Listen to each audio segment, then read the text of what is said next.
तमाम टेंसेस को डिटेल में पढ़ लिया है वन बाय वन करके।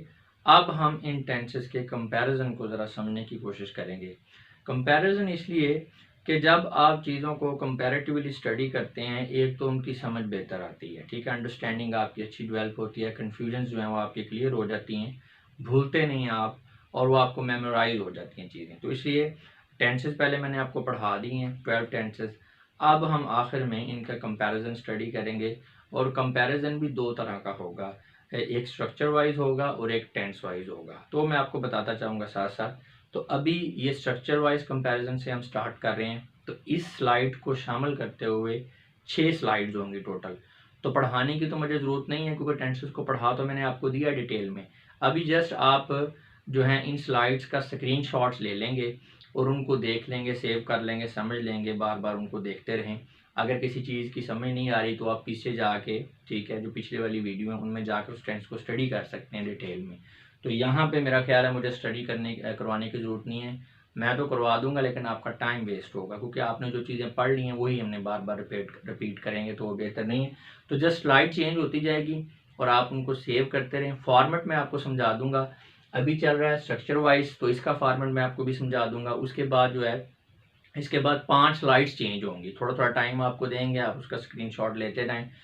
उसके बाद आएगा टेंस वाइज जो है कंपैरिजन। तो उसमें जो टेंस वाइज कंपैरिजन की पहली जो स्लाइड होगी उसी में, उसमें थोड़ा सा मैं आपको फॉर्मेट समझा दूंगा, और उसके बाद फिर 4 दफ़ा जो है स्लाइड चेंज होगी और आप उसका स्क्रीनशॉट ले लें। तो जस्ट आपने इनको सेव करना है, ये आपके बड़ा काम आएगा। शायद अभी आपको फील ना हो रहा हो, लेकिन जब आप इनको स्टडी करेंगे तो ये आपकी बड़ी आपकी हेल्प करेंगे जी। तो हम बात करें जी 12 के 12 टेंसेज इस वक्त स्लाइड के अंदर इनके स्ट्रक्चर को एक्सप्लेन कर दिया है। स्ट्रक्चर वाइज कंपैरिजन है ये।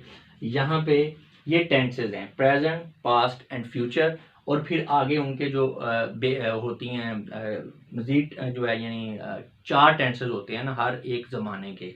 तो indefinite, continuous, perfect and perfect continuous. तो वो सब के लिए 4 जो है उनके जो टाइप्स हैं या ज़माने वो दे दिए गए। तो ये टोटल 12 टेंसेज इस साइड पे आ गए हैं। प्रेजेंट है तो उसकी भी 4 टाइप्स हैं, पास्ट की भी 4 टाइप्स हैं, फ्यूचर की भी 4 टाइप्स हैं। इसी तरह आगे फिर स्ट्रक्चर जो है सेंटेंस वाइज स्ट्रक्चर इनकी आ गई है। ये आपकी पॉजिटिव या अफर्मेटिव सेंटेंसेस हैं, इनका स्ट्रक्चर है। फिर ये नेगेटिव सेंटेंस का स्ट्रक्चर है, ये इंट्रोगेटिव का है, ये इंट्रोगेटिव नेगेटिव का है। तो यहाँ पे ये जो आपको पॉजिटिव का स्ट्रक्चर बताया, ये थोड़ी डिटेल में बताया हुआ है, ठीक है। तो ये जो क्रॉस है इसका मतलब है ये चीज़ नहीं होगी इस टेंस के अंदर। ये जो ग्रीन में टिक लगा हुआ है इसका मतलब है वो चीज़ उसमें होगी। और एस फॉर सब्जेक्ट है, ओ फॉर ऑब्जेक्ट है, बाकी तो सब कुछ लिखा हुआ है, ठीक है। यहाँ पे जैसे मैंने लास्ट टेंस में बिठाया था, जो सिंस एंड फॉर होता है ये पॉइंट ऑफ टाइम और पीरियड ऑफ टाइम के लिए यूज़ होता है, और starting point of an action के लिए इस्तेमाल होता है फ्यूचर परफेक्ट कॉन्टिन्यूस टेंस में। और इसके बाद टाइम रेफरेंस होता है इसके अंदर, टाइम रेफरेंस टू फ्यूचर, वो ऑब्जेक्ट के बाद आता है या सब्जेक्ट से पहले होता है। ये सारी चीज़ें डिटेल में बताई हैं, ये इसका जस्ट एक स्केच है। तो यहाँ मैं ये डिटेल में बता दिया है। नेगेटिव, इंट्रोगेटिव और इंट्रोगेटिव नेगेटिव में डिटेल में नहीं बताया। ये जो डॉट्स है ना, डॉट्स का मतलब ये होता है कि बाकी सारे का सारा वैसे ही है जैसे पीछे था, ठीक है। जस्ट यही चेंज, जो चीज़ लिखी हुई है वही चेंज हो रही है। डॉट्स का मतलब है बाकी सेम सेंटेंस है। मैं आपको एक करवा देता हूँ। जैसे यहाँ पे आप ये जो है प्रेजेंट परफेक्ट टेंस में सब्जेक्ट जी है, हैज़ हैव है, उसके बाद हेल्पिंग वर्ब, वर्ब आपका क्या है, थर्ड फॉर्म है। ऑब्जेक्ट है भी और नहीं भी हो सकता, सबके लिए ये इंट्रांजिटिव वर्ब है तो ऑब्जेक्ट नहीं है। सिंस फॉर नहीं होगा, टाइम रेफरेंस नहीं होगा। अब जब हमने इसका नेगेटिव बनाना है, ये हैज़ हैव से पहले जो डॉट है ये शो कर रहे हैं कि इस सेंटेंस में हैज़ हैव से पहले जो कुछ था वो यहाँ पे है। अब हैज़ हैव से पहले क्या था, टिक लगा हुआ सब्जेक्ट, यानी यहाँ पे सब्जेक्ट होगा। अच्छा, हैज़ हैव है, उसके बाद फिर नॉट है, नॉट के बाद फिर डॉट्स हैं। इसका मतलब है ये हैज़ हैव है, इसके बाद नॉट है, और बाकी सारा कुछ वैसे का वैसे ही है जैसे पीछे सेंटेंस में दिया हुआ था। इसी तरह यहाँ पे आ जाए, इसमें क्या है, ये जो आपका इंट्रोगेटिव सेंटेंस है ये हैज़ हैव से स्टार्ट हो रहा है। तो हैज़ हैव से स्टार्ट हो रहा है यानी सब्जेक्ट से पहले हैज़ हैव है, और आगे डॉट्स हैं और एंड पे साइन ऑफ इंट्रोगेशन है। इसका मतलब ये है कि हैज़ हैव से सेंटेंस स्टार्ट होगा, बाकी सारी की सारी चीज़ें वही पॉजिटिव वाली हैं, पॉजिटिव सेंटेंस वाली, और एंड पे साइन ऑफ इंट्रोगेशन है। इसमें भी ऐसे ही है, हैज़ हैव है, सब्जेक्ट है प्लस नॉट है, यानी जो सेंटेंस है उसमें हैज़ हैव, सब्जेक्ट और नॉट के बाद बाकी सारे का सारा सेंटेंस ऐसे ही, और साइन ऑफ इंट्रोगेशन एंड पे। तो ये यानी कि आपकी बेस फॉर्म है, बेसिक स्ट्रक्चर तो आपकी पॉजिटिव सेंटेंस की होती है ना। आगे से आपने नेगेटिव, इंट्रोगेटिव और इंट्रोगेटिव को उसी से ड्राइव करना होता है, तो ये कोई मुश्किल काम नहीं है। मैंने आपको रूल्स और इसका तरीकाकार भी समझाया हुआ है, तो आप आई थिंक इजीली कर लेंगे। जस्ट ये चीज़ समझने वाली है कि डॉट्स का मतलब है कि ये एज इट इज़ है, बाकी चीज़ें एज इट इज़ हैं, तो इस चीज़ से आपने कंफ्यूज नहीं होना। तो चलें, अभी मैं बोर्ड के सामने से हट रहा हूँ, आप इसका स्क्रीनशॉट ले लें, और नेक्स्ट जो है ये स्लाइड्स चेंज होती रहेंगी और उनका आप जो है स्क्रीनशॉट उनका भी लेते रहें। उसके बाद जब ये टेंस वाइज कंपैरिजन स्टार्ट होगा, तो उसमें एक मतलब फिर आपको थोड़ा मैं समझा दूंगा उसका फॉर्मेट, जैसे अभी यहाँ पे समझाया। बाकी फिर आपको समझाने की ज़रूरत नहीं है, स्लाइड चेंज होती जाएगी और जस्ट आप स्क्रीनशॉट लेते जाएं। जी, तो इसका आप स्क्रीनशॉट ले लें।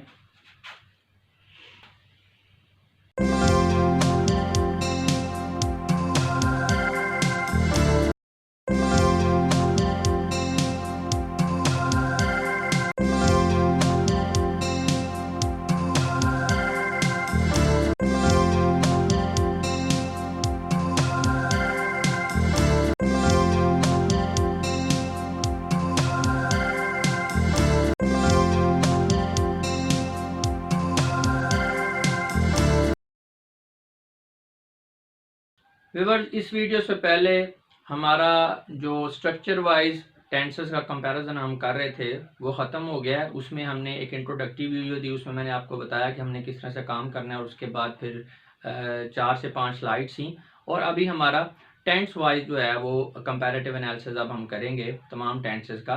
तो इसमें कोई परेशानी वाली बात नहीं है, ना कोई नई चीज़ है, क्योंकि टेंसेस का जो स्ट्रक्चर है, रूल्स एंड रेगुलेशन, वो तो सेम ही रहेंगे। ऐसा नहीं है कि हम अभी टेंस वाइज कंपैरिजन करने लगे हैं तो हमें एडिशनली कोई नई चीज़ें सीखनी पड़ेंगी। जस्ट इसमें हमने फॉर्मेट चेंज कर दिया, चीज़ों को समझने का, कंपैरिजन का फॉर्मेट चेंज किया है, ताकि मज़ीद बेहतरी आ जाए आपकी चीज़ों की जो है उसको रिटेन करने में, मेमोराइज करने में, या जब आप कंपैरिजन करेंगे तो अगर कोई थोड़ी बहुत आपकी टेंशन, कोई एम्बिग्यूटी, कोई आपकी जो है कंफ्यूजन, वो ख़त्म हो जाए, क्लैरिटी मज़ीद आ जाए। तो उसका मकसद सिर्फ यही है, कोई नई चीज़ हमने नहीं समझनी।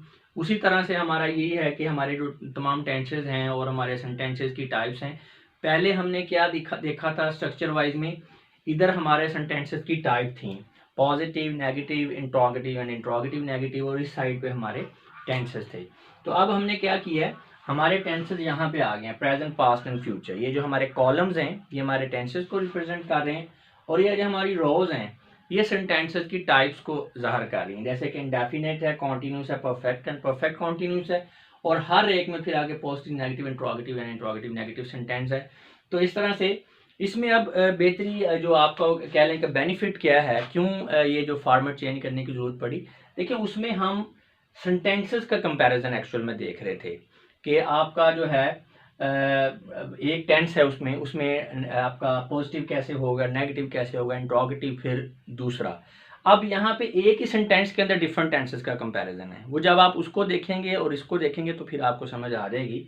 यहाँ पे बेसिकली एक ही सेंटेंस है और उसके अंदर टेंसेस का कंपैरिजन आ गया। जैसे कि अभी देखें, इंडेफिनेट टेंस है और पॉजिटिव है, यानी इंडेफिनेट टेंस का पॉजिटिव आपने फिक्रा बनाना है तो प्रेजेंट में आई राइट अ लेटर होगा, पास्ट में आई रोट अ लेटर होगा, और फ्यूचर में होगा आई शैल या I will write a letter. तो एक ही सेंटेंस है कि जो एक ही टेंस है और एक ही सेंटेंस है, उसमें जो है आपके ज़माने चेंज हो रहे हैं। तो उसमें इसमें एक अच्छी एक्सरसाइज आपको मिल जाती है कंपैरिजन के लिए।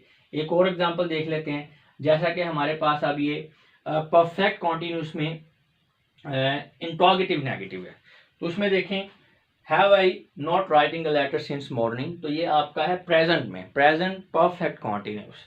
और had I not been writing a letter in the evening for 2 hours, क्या मैं 2 घंटों से शाम को ख़त नहीं लिख रहा था, तो ये आपका पास्ट आ गया। और फ्यूचर परफेक्ट कॉन्टिन्यूस में will I not have been writing a letter in the evening for 2 hours. तो आप देख सकते हैं कि ये बड़ी एक अच्छी एक्सरसाइज हो जाती है कंपैरिजन के लिए। तो इसमें जैसे हमने लास्ट में हमारी हमने पर्सन वाइज इसको देखा था, बिल्कुल यहाँ पे भी ऐसे ही है। अभी ये आपका फर्स्ट पर्सन सिंगुलर है, फिर फर्स्ट पर्सन आपका प्लूरल चलेगा, फिर सेकंड पर्सन होगा, उस पर एक ही वीडियो, क्योंकि सिंगुलर प्लूरल में यू ही होता है, फिर third person singular and third person जो है प्लूरल।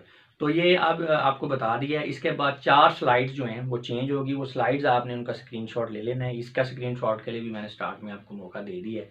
तो बस आप एक्सरसाइज करें, प्रैक्टिस करें जितनी कर सकते हैं, तो इंशाल्लाह जो है बहुत ज़्यादा इम्प्रूवमेंट आप देखेंगे ये जो कंपैरेटिव एनालिसिस वाली जो सीरीज़ है टेंसेस की, इसको करने के बाद।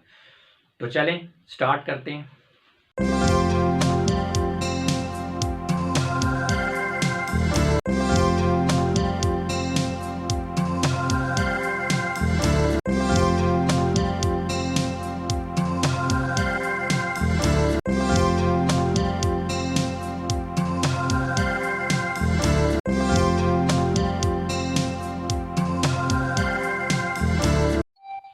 लें व्यूअर्स, हमारा जो टेंसेस का टॉपिक था, अब ये जो लास्ट आपने वीडियो देखी है उसके बाद कंप्लीट हो गया है। हमारा एक इम्पोर्टेंट सेगमेंट जो हमारा इंग्लिश लैंग्वेज जर्नी है उसका ये कंप्लीट हो गया, इख्तिताम पजीर हो गया है।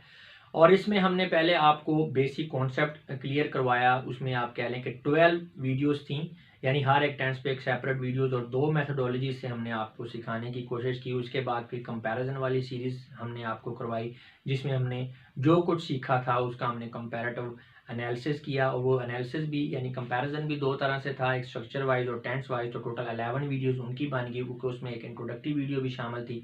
तो इस तरह हमने कॉम्प्रिहेंसिवली आपको टेंसेस को समझाने की कोशिश की है। और उसमें हमने डिफरेंट सीरीज़ बनाई है टेंसेस की। हर तरह का जो आपका जो लर्नर है, जो हर तरह का व्यूवर जो है उसको अकोमोडेट करने की कोशिश की है, लोगों का टाइम सेव करने की कोशिश की है। वो मैंने आपको डिटेल में पहले बता दिया है कि आपने किस किस तरह से काम करना है। सारी वीडियोस आपको करने की ज़रूरत नहीं है, एक्चुअल में आपने अपनी रिक्वायरमेंट के मुताबिक आपने जो है वो काम करना है। और मैं उम्मीद करता हूँ कि ये जो वीडियोस आपने देखी हैं, अगर आपने इनको गौर से समझा और फिर आपने इनकी प्रैक्टिस की है, तो टेंसेस आपको लाइफ में इंशाल्लाह दोबारा कभी टेंसेस के वाले से प्रॉब्लम नहीं होगा और आप इनको भूलेंगे भी नहीं। और मेरी आपसे रिक्वेस्ट है कि जब भी आप लाइफ में लिख रहे हो, बोल रहे हो, जब भी इंग्लिश में आप काम कर रहे हो, तो ये टेंसेस डेफिनेटली आपको हेल्प आउट करेंगे। तो और आपको मेरी याद भी ज़रूर आएगी कि आपने जो है वो मेरी वीडियोज़ जो हैं वो देख के टेंस सीखे थे। तो फिर मेरी आपसे रिक्वेस्ट है कि जब आपको मेरी याद आए या मेरी वीडियोस आपको हेल्प आउट करें, और खुसूसन टेंसेस वाली वीडियोस हेल्प आउट करें, तो मेरे लिए दुआ ज़रूर कीजिएगा, क्योंकि मुझे आपकी दुआओं की बहुत अशद ज़रूरत है। और बाकी मेरी भी आप लोगों के लिए दुआ है कि अल्लाह पाक आपको आपके मकासद में कामयाब करे और आपको टेंसेस ही नहीं, सारी की सारी इंग्लिश अच्छे तरीके से आ जाए और आप मेहनत करते रहें। अब मैं आप लोगों से इजाज़त चाहूँगा। अपना बहुत सा ख्याल रखिएगा। आपकी समातों का बहुत बहुत शुक्रिया। खुदा हाफिज़।